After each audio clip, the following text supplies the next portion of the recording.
everyone, and welcome to a brand new program on Amogate Radio Communications. Today, Tuesday, October 15, 2024. My name remains Tolu Omodera, and the program now is Developing a National Human Capital Policy. How have you been? It's been a joy thinking about coming back and reconnecting with you. We've missed being with you.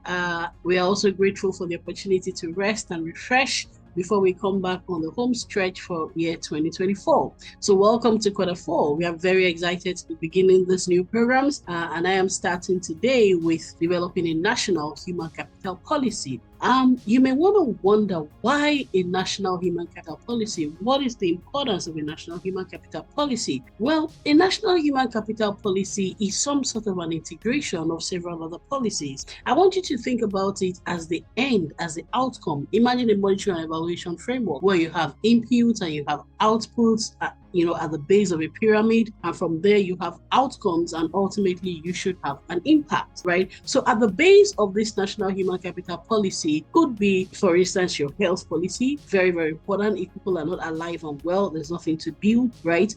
Progressing up on that pyramid would be definitely your education policy. You do not educate in a vacuum. Many nations sometimes do not understand the connection between their education policy and their overall human capital policy, and therefore there is a discordance, right? There is no strategic synergy, there is no integration of this policy with the ultimate outcome or impact, which should be the national human capital element, right? So you have to have your health policy, very, very, very important at the base of that pyramid, right? The way you ensure that people are nurtured, people are cared for, that the health of people is secured in your nation is very, fundamental to the next step, right? But after that should be education. We're going to talk a little bit about this today, but we're going to talk about it more in subsequent episodes, right? How do you educate your people? What do you educate for?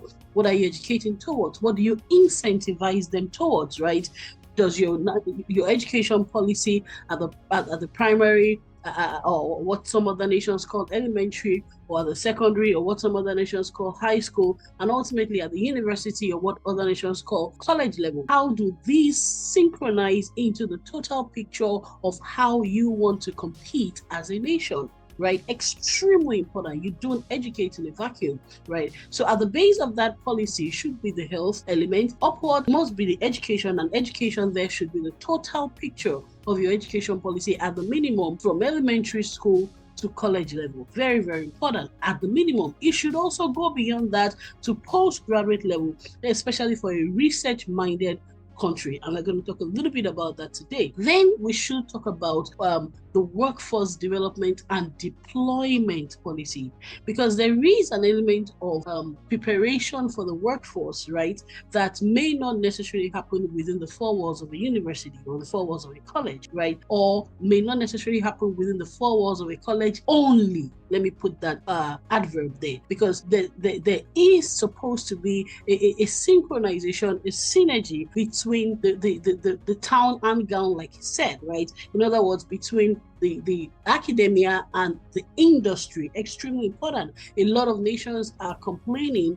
When I say a lot of nations, I'm talking about industry leaders in nation. A lot of industry leaders are complaining about the lack of synergy between the town and gown, between the academia and the industry, and therefore sometimes when graduates are churned out of colleges, they are churned out unprepared for the work element. Extremely important. And sometimes when research is also done within the town, within the gown, beg your pardon, the research is also done without due consideration for what is needed in the town. So when research is done within the gown, that's the academia, sometimes it is done without effective understanding of what is needed by the town, that is the industry. So yes, we have to ensure that they are well and they are alive. First and foremost, they are alive and well. Then we have to ensure that they are educated with an understanding of what is required ultimately, right? So the national human capital policy, like I said, is a synchronization of several policies. The health policies are the foundation. Next must be the education policy. Then we must think about the talent management strategy of a nation, the talent management strategy of a nation. How do we want to, what kind of talent do we want to churn out? Where do we want to compete? My colleague, Dr. Titilola Ogunshono, did a fantastic job last quarter when she kept talking about issues like structural unemployment. The theme of her program last quarter was core issues in economic development, and she began to look at things like structural unemployment. For instance, that could happen when there is a mismatch between the kind of human capital that a nation is churning out and the jobs that are being created by the nation. And so if the nation is not careful, there will be unemployment because the jobs available are not not those that can be easily taken by the kind of talent that the nation is producing.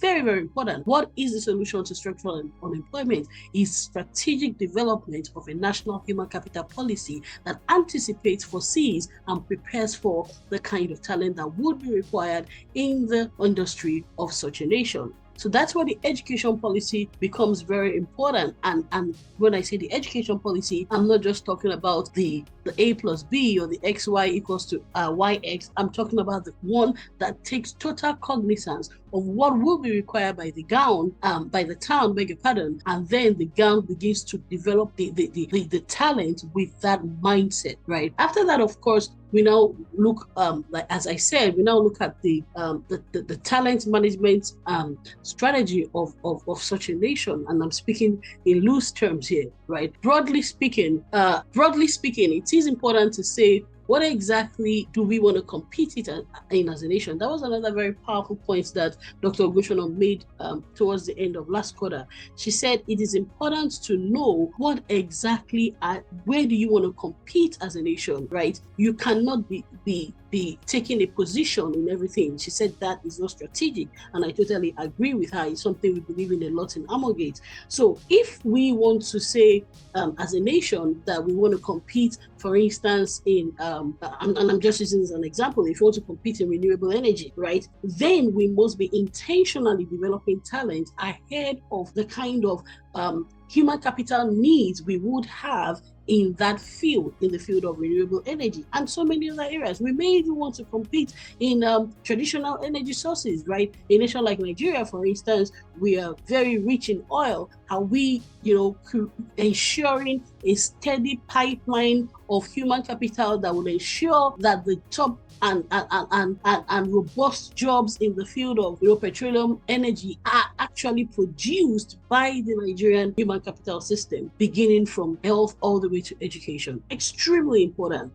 She said, figure out what you are really good at as a nation. That's Dr. Ogunshono. You cannot be everything to everyone. It is not strategic. You have to figure out what you are really good at and permit me to add, or what you want to be really good at. Now, where the National Human Capital Policy comes in is that once you take that position, you can now begin to develop a policy intentionally towards the provision of the human capital that will enable you compete optimally in that spectrum or across the hopefully mild or hopefully narrow spectra that you have defined, at least at the beginning. So it is important to synchronize all of these aspects with where you want to compete as a nation. Another thing you want to probably think about is outsourcing. That's another element when you're either developing your education aspect of the National Human Capital Policy or the talent management aspect of your National Human Capital Policy. You may also want to ask yourself, where do you want to compete? She was saying last quarter, that's Dr. Ogunshono, that 9% of Philippines' GDP is from outsourcing. And one of the things they did to position themselves for this is that they prepared their human capital in terms of linguistic capabilities amongst other competencies. And she said they ranked 18 globally in English language proficiency. That was intentional. That was deliberate, I dare say. That is what a policy does. The moment they knew they wanted to compete in outsourcing, I'm talking about the Philippines now, they now know that, okay, they need to integrate English language into their curriculum ab initio from the beginning. So they are training their human capital, they are training the people that they would be outsourcing as a nation to be able to compete effectively in what is probably the most dominant language in the world. That way, they are already positioning themselves to be able to compete in that area they have identified as one of the key strands of their economic growth. Very, very, very important, right? So coming back to the element again, this is an introductory session. It's something we are very excited about. We think it's really important for nations to continually ask themselves how and where do we want to hit, and how do we build our human capital ahead of that need to ensure that we are putting our best foot forward in the areas we want to compete in globally. Extremely important. And how do we also ensure that we are synchronizing the efforts of the town and the ground, of the academia and the industry, to ensure that, especially after the early education levels, when they begin to progress towards the college level education, the university level education, there is an early and adequate synchronization between the academia and the industry, with a mind towards where we want to compete economically as a nation. Extremely important. That's what the National Human Capital Policy does for you. It helps you to synchronize these other policies, which are like input and output, while the National Human Capital Policy ultimately should be the outcome that will produce the impact of economic growth and development. My name is Teuto Modera. It's a joy, it's a delight, it's a pleasure to be with you on this maiden edition of Developing a National Human Capital Policy. And we're very excited to be discussing this all-important issue. You are very welcome again to the program, and it's great to have you here. We'll be back shortly. You're welcome back. So one of the things we are going to be discussing, still talking about that talent management strategy, right? How do you discover, develop, and deploy talent in areas that you have pre-identified as critical to the economic growth of your nation, either in the interim, in the immediate, in the intermediate, or in the ultimate, right? One of the things we also think is important is what we would like to call developing a national STEM workforce strategy. Very important. Developing a national STEM workforce strategy. STEM, of course, stands for science, technology, engineering, and mathematics. Now, in today's world, in the world of predictive analytics, in the world of machine learning, in the world of artificial intelligence, in the world of full stack coding, believe me, as a nation, this is a critical requirement. Your national human capital policy must definitely have the aspect of a national workforce strategy. How do we want to incentivize young people ab initio to understand that they can, if I can use that word, they can tackle the world of STEM, right? How do we want to even, take away the fear that sometimes unnecessarily shrouds STEM, right? I was with a group of people recently, and we're talking about what's the best approach to research, and some said quantitative and some said qualitative. And I said, as far as I'm concerned, any research that doesn't combine both quantitative and qualitative elements will be incomprehensive, because a lot of data without the explanation that the qualitative element brings may give us the facts without the context, and a lot of context without the facts may also be irreducible. And when you cannot make it reducible to numbers, sometimes then you cannot extrapolate and you cannot, draw further deductions. What am I saying? I think, for instance, it is my considered opinion that young children should be made to go through STEM as a matter of compulsion. I know some nations where when you get to a certain level in high school, you can then choose between the arts or the sciences, or what some call the commercial class. I think this is inaccurate. I think that every young child should be mandated, if you ask me, to do STEM courses. They can do it. If we take that position as a nation, if it is part of our national human capital policy, that in order to compete optimally in the world of science, and in the world of data, and in the world of coding, in order to compete optimally, we want all our children to learn STEM. They will learn it. We will just need to work it back. Once you have the policy, once you have the strategy, we can now work it back to the methodology, to the best ways. We can pilot, we can experiment, but it is very, very doable. We just have to find a way to make it work. Versatility does not just happen. One of the things I think we miss when we don't have this national human capital policy is we miss the opportunity to build some things at the foundation of our national human capital, which is the education, especially the elementary and high school education, or the primary and secondary school education, like some nations would call it. again, like I said, it's about beginning with the end in mind, like Stephen Covey will say, right? If you ever read the book 7 Habits of Highly Effective People, it will tell you the second habit. I believe I'm right. The second habit is begin with the end in mind.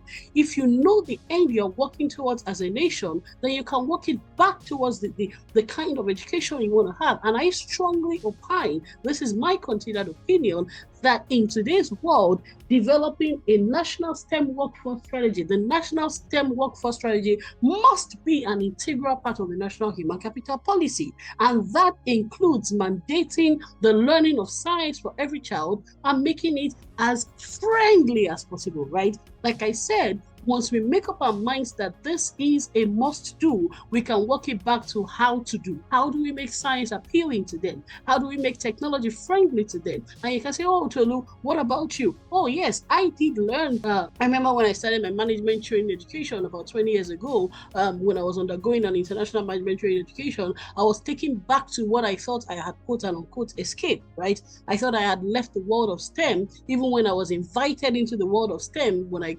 When I got to that stage in my secondary education, I was, I remember the education counselor saying, I think you should go into science. And I said, no, I'm passionate about communication. I'm passionate about arts. And I insisted I was going to arts. And I was allowed to because I insisted. If I have my way now, I would have said, why not let me do all? Which is what I am now saying for future generations and for nations. Let them do all because they have the capacity to do all at that stage. Just find a way to make it work, right? So I thought I had escaped it. And I went into my arts and I had a beautiful time with literature and I had a great time in communication and semantics, the science of meaning I used to call it. I had a wonderful time, but eventually I still had to go back to what I thought I had escaped, what I thought I had left. I had to go back to investment appraisal methodology. I had to go back to global economics. I had to go back to liner trade. I had to go back, and guess what? I enjoyed it, which means if I had been allowed to do everything back then, I would similarly have enjoyed it. And I have carried on with the mix of qualitative and quantitative methods. I continue to explore the world of coding and sciences because I know that is the way the world is going. We must understand those dynamics and fundamentals. Extremely important. So again, developing a national STEM workforce strategy, a national STEM workforce strategy must be an integral part of our national human capital policy in today's world of predictive analytics, artificial intelligence, machine learning, and full stack coding. There is no other way. We must have a sufficient and robust human capital base. I repeat, a sufficient and robust human capital base.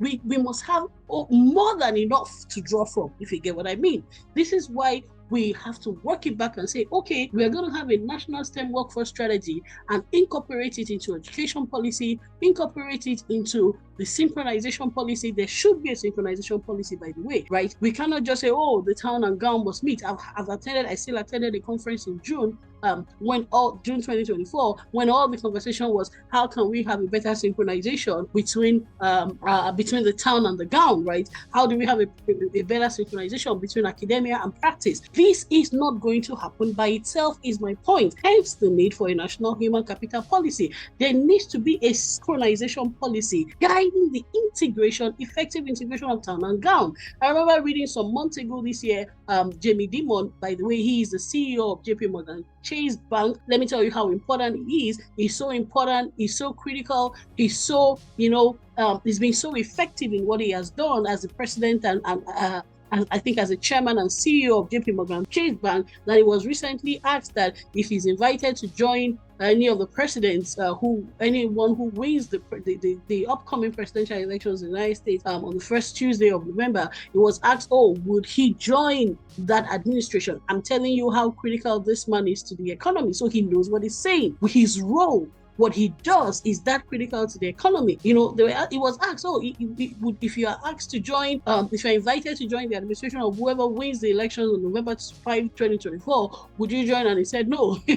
Now, it's not his response that interests me. I'm trying to let you see the weight, of his role, of what he does, right? How important he is, and therefore the weight that should be ascribed to what he says. Now, such a man said that there is not sufficient integration between the town and gown, and many times when the colleges churn out these graduates, they as the workplace still have to do a lot of work. And guess what? He is not the only one I've heard say that. The United States is not the only country I've heard that said, right? So there must be a deliberate synchronization policy for academia and practice. At the national level, a national human capital policy should now begin to work on how to forge that integration between the town and gown, so that more than ever before, the aspect of if I could use that word loosely, the aspect of apprenticeships that should happen on campus would be happening before they are released to the industry. There is a certain element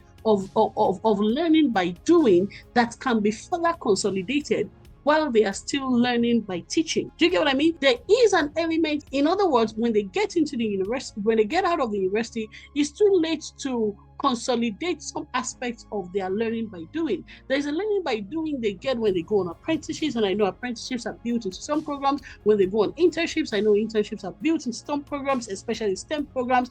But you see, that learning by doing still has an element that needs to be consolidated when they get back into the four walls of the classroom. And that element that would be consolidated when they get back into the four walls of the classroom can no longer be solidified when they are out of the university. So if we do not ensure that we give that apprenticeship or the internship element, whatever we call it in different nations, if we do not ensure that we give it the best overview, the best undergirding policy frameworks, then we may be critically sub-optimizing it, as I believe we may be doing currently. This is why we need a national human capital policy. A national human capital policy, just like we are proposing for a national STEM workforce strategy to be an element of it, should also have a synchronization strategy for the town and gown. I repeat, a national human capital policy, just as we are proposing that there should be a national STEM workforce strategy, should also have a synchronization strategy for academia and practice. Very, very important. That way, academia, which is very good at what it does, will be doing what it does, with a mindset for what is needed by the gown, by the town, beg your pardon, right? So academia will continue to research. They are very good at research, extremely important. The academia will continue to theorize, which is very important. I don't know if you know, recently a Nobel Prize, I think the Nobel Prize for, the Nobel Prize in Physics for 2024 was given to two gentlemen, John Hopfield and Geoffrey Hinton. Why was it given to them? For foundational discoveries and inventions that enable machine learning with artificial neural networks. I repeat, it was given to them for foundational discoveries and inventions that enable machine learning with artificial neural networks. What am I saying? A lot of what we see, that is, built upon by practice, that is by the gown, the foundation of it is actually laid by academia, which is the town. If John Hopfield and Geoffrey Hinton did not do this foundational work, there may be no artificial intelligence today. You may not be able to pick up your phone and the machine is responding, right? There may be no machine learning today. You may not be able to draw the kind of data patterns that we will do seamlessly today, and so on and so forth. So there is still that very important part of the academia. Academia does what academia does brilliantly, I must tell you, and the gown may never be able to do what the town does, right? And so does the town that is industry also do well what industry does. For instance, science communication has been generally seen to be a challenge even by scientists. Sometimes scientists are so good at science that they fail to communicate the science, and this is where the gown comes in. So if they develop and if they discover, let me use that word, I think that may be the more appropriate word. If they discover all of these inventions, they may not be necessarily able to replicate it. They may not be necessarily able to multiply it, right? They may not. That is the gown now, the academia. They may necessarily not be able to take it beyond the walls of the four walls of the university and ensure that it becomes a commodity. This is where the town comes in, and they also do what they do well. But you see, that synchronization, that synthesization is going to be sub-optimized, is going to continue to be significantly sub-optimized. I must say, is currently being sub-optimized as far as feedback indicates, right? Like the example of Jamie Dimon that I gave and many others, is going to continue to be significantly suboptimized, except there is a policy or a sub-policy, like a synchronization strategy for the town and gown, enabling its optimal synthesization. And this is why we need a national human capital policy. Wow, I could go on and on. There's so much to say. You could probably see that this is a topic I'm very passionate about. This is a topic I have personally been researching for over a decade. This is a topic I think we need to do more with, so that as nations, we can ensure that we are operating and we are competing at the optimal ends of the global value chain, because we are deploying our human capital much more strategically, hence the need for developing a national human capital policy. Well, I hope you are getting the hang of it. I hope you are getting the gist of it. We're going to wrap it here for the sake of time, but don't forget, it is important for us to understand, today I've been trying to lay the foundation for why do we need a national human capital policy. I've also tried to allude to elements of a national human capital policy. The health policy is an element, right? The education policy is an element. A national STEM workforce strategy is an element, and so is the synchronization strategy for the town and gown is also an element, right? I've tried to look at some elements that should constitute the overarching national human capital strategy. When we come back next week, by God's grace, we are going to go deeper into some things. But as we leave today, there's something I just want us to take into. Remember when I was talking about the education element, and I said from the elementary to the high school or secondary school level to the college level, and I said even the postgraduate level, right? That even the postgraduate level is important, especially for nations that are interested in research, or that are interested in laying a foundation in research, or that are interested in expanding their research capacity. I want to drop this. Is research as indicated, or the data clearly indicate that the world's most developed regions, right? The world's most developed regions, such as Japan and the United States, have high rates of researchers per 1,000 workforce. I repeat, the research data as indicated, it is well known, according to data, according to evidence, it is a well-known fact that the world's most developed regions like Japan and the United States have high rates of researchers per 1,000 work, and they are also endeavoring to increase this. In other words, for every 1,000 workers that they have, these nations have the highest rate of researchers. So I want to ask you, is it an accident that they are the world's most developed regions? The ball is in your court. I think the answer is a reps ipsa loquitur matter. The matter speaks for itself. Please and please and please, as nations, as policymakers, as policy influencers, right? Even as policy demanders, because even you listening will see yourself as a policy demander. You have the right, you have the opportunity, and you have the responsibility to begin to demand certain policies for the development of your nation and for the future of generation. It is important that we ensure a high rate of researchers per workforce. And this is why I said earlier that not even just the graduate level alone, not just elementary school education and high school education and college education, but even postgraduate education, these are elements of the national human capital policy that must be developed, because this kind of research that makes Japan and the United States the most developed regions of the world, right, or part of the most developed regions of the world, doesn't happen at the undergraduate level. I need to let you know, largely they happen at the postgraduate level, hence the need for a rich and robust national human capital policy that speaks to all elements, including the postgraduate level for research and innovation. Well, it's been a delight doing this with you. It's been exciting. Thank you very much for being with us. We'll be back same time, same station next week, by the grace of God, looking at deeper elements of developing the national human capital policy. My name remains Tolu Mbodara. This is Amoge Radio Communications. Remember to follow us on LinkedIn, on Facebook, on YouTube, on MixLR. We'll be back same time, same station next week, and there'll be great programs continuing all through the week. Thank you so much and have a good one.